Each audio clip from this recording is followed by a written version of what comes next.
देवरिया जिला प्रशासनिक तौर से गोरखपुर मंडल का एक हिस्सा है, उसका भाग है। यह जिला उत्तर में कुशीनगर, पूर्व में बिहार के गोपालगंज और सीवान जिलों से, और दक्षिण में मऊ, बलिया और पश्चिम में गोरखपुर जिले से घिरा हुआ है।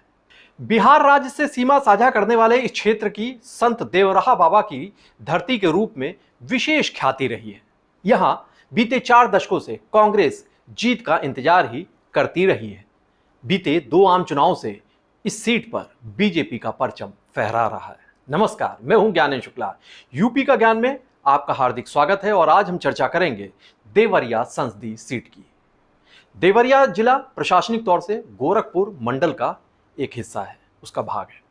यह जिला उत्तर में कुशीनगर, पूर्व में बिहार के गोपालगंज और सीवान जिलों से, और दक्षिण में मऊ, बलिया और पश्चिम में गोरखपुर जिले से घिरा हुआ है। इस जिले की सीमाएं इन जिलों से घिरी हुई हैं। घाघरा, राप्ती और छोटी गंडक इस जिले की मुख्य नदियां हैं। गोरखपुर के पूर्व और दक्षिण के हिस्से, कुछ हिस्से अलग किए गए और 16 मार्च 1946 को आजादी से पहले देवरिया जिला बनाया गया था। यह जिला अस्तित्व में आया था। साल 1994 में देवरिया जिले के उत्तर पूर्वी भाग को काटा गया और उसे अलग करके कुशीनगर जिला बनाया गया था। देवरिया जिले की तहसीलों के नाम हैं देवरिया सदर, भाटपार रानी, बरहज, सलेमपुर और रुद्रपुर। देवरिया कभी कौशल राज का हिस्सा हुआ करता था प्राचीन काल में। माना जाता है कि ये जो देवरिया नाम है इसका, ये देवारण्य या फिर देवपुरिया, इन शब्दों से इसकी व्युत्पत्ति हुई है। देवरिया का शाब्दिक अर्थ अगर देखेंगे तो पाएंगे इसका अर्थ है कि एक ऐसा स्थान जहां बहुत सारे मंदिर हों। तो ऐसे कई मंदिरों की यहाँ पर प्रधानता रही थी, उनकी वजह से ये स्थान देवरिया हुआ। यहाँ बहने वाली गंडक नदी पौराणिक नदी है, जिसका पहले नाम हुआ करता था हिरण्यावती। मान्यता है कि इसी जिले के देवरिया के सोहगरा धाम में जो बाबा हंसनाथ मंदिर है, उसका निर्माण द्वापर युग में हुआ था और तब बाणासुर ने यह निर्माण कराया था। देवरिया जिले में देवराहा बाबा अति प्रतिष्ठित सिद्ध संत रहे, जो पतंजलि द्वारा प्रतिपादित अष्टांग योग में पारंगत थे। इनका जन्म इस जिले के नाथ नदोली ग्राम में हुआ था। यह माना जाता है कि यह इनकी आयु सैकड़ों वर्ष की थी। सरयू नदी के किनारे एक मचान बनाकर ये रहते थे, अपनी साधना में लीन रहा करते थे देवराहा बाबा।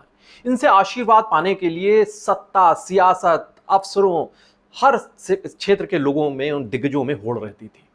साल 1920 में देवरिया और पडरौना में महात्मा गांधी आए थे, यहाँ दौरा किया था, जनसभा को संबोधित किया था और यहाँ के निवासियों को आज़ादी की लड़ाई में हिस्सेदारी करने के लिए प्रेरित किया था। विश्वनाथ राय यहीं के थे, जिन्होंने 1932 में इलाहाबाद में कानून की पढ़ाई कर रहे थे, तब घंटाघर पर तिरंगा फहराया था।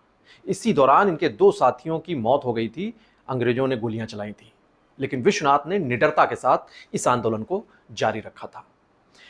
इस क्षेत्र में प्रमुख आस्था केंद्रों की अगर बात करें तो देवरही मंदिर, दुग्धेश्वर नाथ मंदिर, दीर्घेश्वर नाथ मंदिर, परशुराम धाम, देवराहा बाबा की कुटी, श्री तिरुपति बालाजी मंदिर अति प्रसिद्ध धार्मिक स्थल हैं, जहां पर बड़े तादाद में श्रद्धालु आते हैं अपनी मनोकामना पूरी करने की आस लेकर। औद्योगिक विकास के पैमाने पर देखें तो ये औद्योगिक शून्यता का शिकार ये क्षेत्र है। कभी अविभाज्य देवरिया कुशीनगर जो क्षेत्र था, ये चीनी का कटोरा कहा जाता था। तब उस वक्त में यहाँ पर 14 चीनी मिलें हुआ करती थी, जिनमें से यूपी शुगर फेडरेशन की चीनी मिल भटनी थी। इस मिल को भी बीएसपी शासन के दौरान इसे बेच दिया गया था। कुशीनगर जब अलग हुआ तो 9 चीनी मिलें उसके हिस्से में चली गई थी, जबकि देवरिया में 5 चीनी मिलें बची थीं, प्रतापपुर, भटनी, बैतालपुर, देवरिया और गौरी बाजार। और इस वक्त में सिर्फ प्रतापपुर चीनी मिल ही संचालित है, बाकी चीनी मिलें बंद हो चुकी हैं और बल्कि इनकी पूरी जो फैक्ट्री, इनके बाकी संसाधन हैं, वो खंडहर में तब्दील हो चुके हैं। देवरिया जिले में फानूस, पर्दे, झालर इत्यादि का काम बड़े पैमाने पर होता है और ये काम ओडीओपी यानी वन डिस्ट्रिक्ट वन प्रोडक्ट के तहत भी शामिल है। ये उत्पाद बिहार और दूसरे राज्यों में भी यहाँ से भेजा जाता है। इसके साथ ही यहाँ पर तैयार होने वाले रेडीमेड गारमेंट्स, वो भी बहुत ही प्रसिद्ध हैं।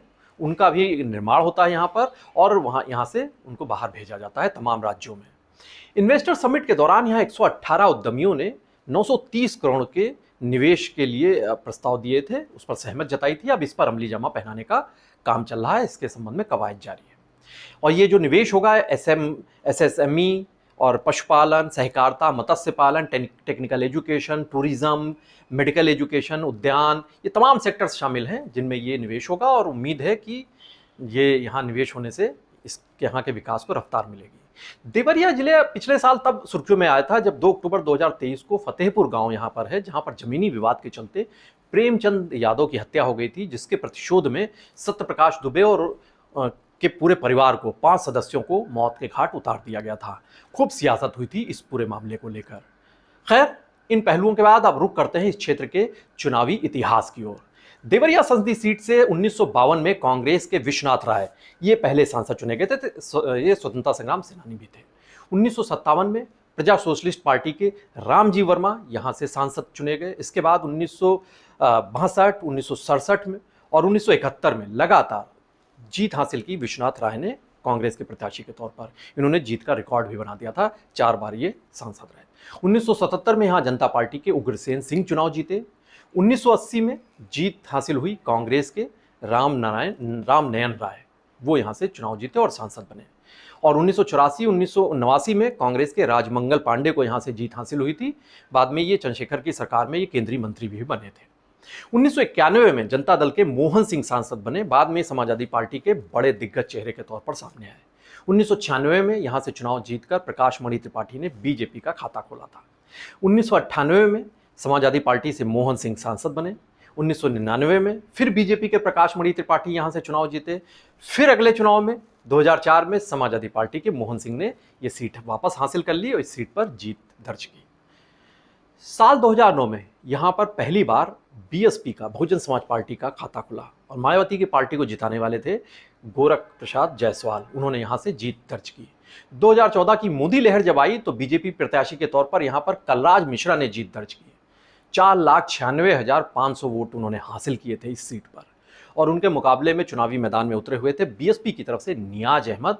उन्हें कलराज मिश्रा ने 2,65,386 वोटों के मार्जिन से परास्त कर दिया था। कलराज मिश्रा अब राजस्थान के राज्यपाल हैं। 2019 के चुनाव में बीजेपी ने कलराज मिश्रा की जगह रमापति राम त्रिपाठी को इस सीट से चुनावी मैदान में उतारा था। रमापति राम त्रिपाठी ने 5,80,644 वोट हासिल किए थे और बीएसपी के विनोद कुमार जायसवाल को 2,49,931 वोटों से के मार्जिन से पटखनी दे दी थी, मात दे दी थी। दरअसल विनोद कुमार जायसवाल समाजवादी पार्टी बीएसपी गठबंधन के तहत मुकाबले में उतरे थे। 2019 में इन दोनों पार्टियों का गठबंधन था। 2019 के ही चुनाव में कांग्रेस के नियाज अहमद खान लड़े थे चुनाव, 51,000 वोट ही पर ही सिमट गए थे। इस देवरिया संसदीय सीट पर वोटरों की तादाद और जाति समीकरणों की भी बात कर लेते हैं। देवरिया इस सीट पर 18,73,821 वोटर हैं और इनमें सबसे ज़्यादा जो तादाद है वो ओबीसी वोटर्स की हैं और उनमें भी 6% सैंथवार वोटर्स हैं। इसके अलावा यादव हैं और दूसरी ओबीसी जातियाँ इस सीट पर मौजूद हैं। 13.9% मुस्लिम वोटर भी हैं। अनुसूचित जाति के वोटर 14.2% के करीब हैं। अनुसूचित जनजाति के वोटर्स भी हैं इस सीट पर 3.1% के करीब। सामान्य मतदाता यानी सवर्ण जो बिरादरी के वोटर्स हैं वो 19% के करीब है इस सीट में, जिनमें सर्वाधिक तादाद ब्राह्मण वोटरों की है। 8% यहाँ पर वैश्य वोटर्स भी हैं। इसके साथ ही राजपूत, कायस्थ भी हैं, कुम्हार, ये तमाम वोटर्स प्रभावी तादाद में इस सीट पर मौजूद हैं।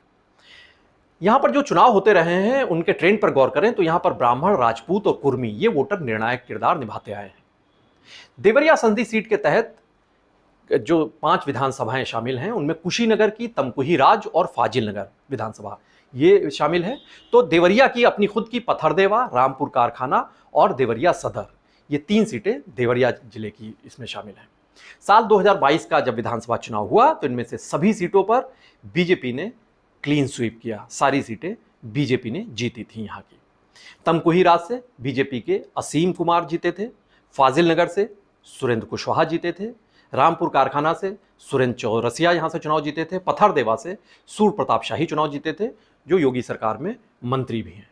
देवरिया सदर सीट से बीजेपी के शलमणि त्रिपाठी यहाँ से चुनाव जीते थे, विधायक बने थे, पूर्व पत्रकार रहे थे, बाद में मुख्यमंत्री योगी आदित्यनाथ के मीडिया सलाहकार भी रहे थे। मौजूदा चुनावी जंग की बात करें तो इस सीट पर बीजेपी ने सिटिंग सांसद रमापति राम त्रिपाठी का टिकट काटा और शशांक मणि त्रिपाठी को यहां चुनावी मैदान में उतारा है। यहां बीजेपी का जो टिकट पाने को लेकर तमाम अटकलें लग रही थी, खूब जोर मशक्कत दिखाई दे रही थी। कांग्रेस ने इस सीट से अखिलेश प्रताप सिंह को और बीएसपी ने संदेश यादव को चुनावी मैदान में उतारा है। कांग्रेस के राष्ट्रीय प्रवक्ता हैं अखिलेश प्रताप सिंह, टीवी डिबेट्स के जाने माने चेहरे हैं। साल 2012 में बांसगांव लोकसभा क्षेत्र की रुद्रपुर विधानसभा सीट से चुनाव लड़े थे और कांग्रेस के प्रत्याशी के तौर पर और चुनाव जीते थे, विधायक बने थे 2012 में। वहीं Shashank Mani Tripathi lieutenant general retired और 2 बार सांसद रहे। श्री प्रकाश मणि त्रिपाठी ये बड़ी हस्ती थे, यहाँ पर 2 बार सांसद चुने गए थे, उनके बेटे हैं। इनके बाबा एसएन मणि त्रिपाठी आईएएस अधिकारी रहे हैं। इनके चाचा श्री विलास मणि त्रिपाठी रिटायर्ड डीजीपी हैं। एक बड़ा इनका अफसरों का और बड़े कद्दावर लोगों का इनका परिवार रहा है, इनका बैकग्राउंड। शशांक त्रिपाठी ने खुद आईआईटी दिल्ली से बीटेक किया है, आईएमडी लुसान स्विट्जरलैंड से इन्होंने एमबीए किया है, विदेशों में भी नौकरी की है और अब सियासत के मैदान में है। वहीं खुखूंद के निवासी संदेश यादव के पिता आनंद यादव सलेमपुर से 1993 में विधायक थे।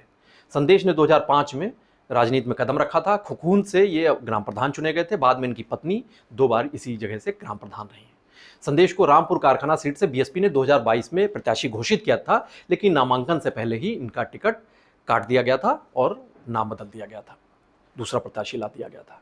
बहरहाल इस ऐतिहासिक देवरिया सीट पर हो रहे चुनाव में सभी प्रत्याशी जीत की आस में खूब पसीना बहा रहे हैं, जमकर मशक्कत कर रहे हैं। और यहाँ मौसमी तापमान के साथ साथ यहाँ का जो चुनावी माहौल है वो खासा सरगर्म है। जाति गोलबंदी भी जोरों पर है।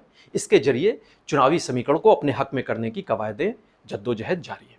जीत की बाजी यहाँ किसके हाथ लगती है, कौन बनता है यहाँ से जीत का सूरमा, इस पर सभी की निगाहें बनी हुई हैं और आप भी बने रहिए पीटीसी न्यूज़ उत्तर प्रदेश के साथ। नमस्कार।